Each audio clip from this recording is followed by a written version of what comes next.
all probably know, we set up this channel especially to show you the places that you can visit or things that you can do on the weekend or during your holidays.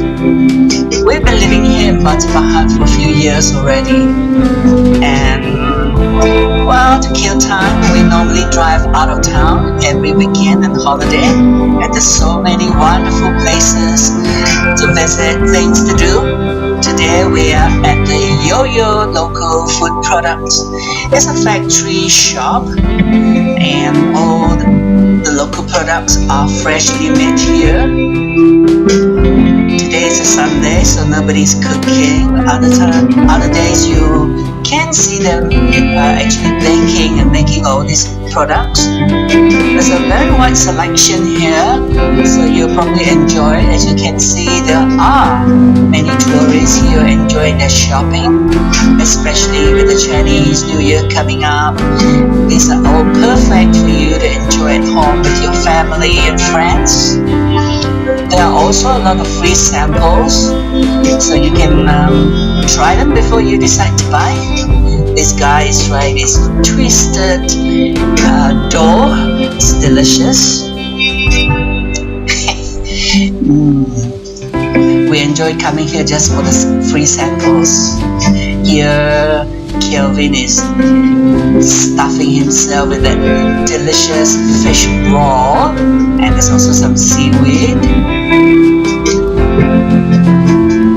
One is not really enough,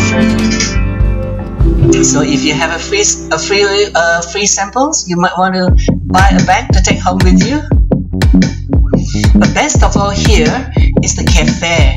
So in the afternoon, if we want to go somewhere for tea break, sometimes we'll just drive up here and enjoy a cup of coffee.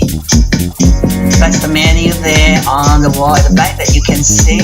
The white coffee is delicious. I normally have that, but today, since I've had 2 coffees already, I'm having the lime and honey and the mee siam with chicken, the rendang, and it's quite spicy. And these 2 bars are complimentary. The girl gave them to us. So we had our fill. Now we continue walking around to show you some more of this YOYO food product outlets. It's located in Yong Peng, easy to find if you're in Johor. Yeah, do come and do some shopping and have your afternoon tea here. It's a wonderful place. So thank you for watching. Please like and subscribe to our channel. See you next time.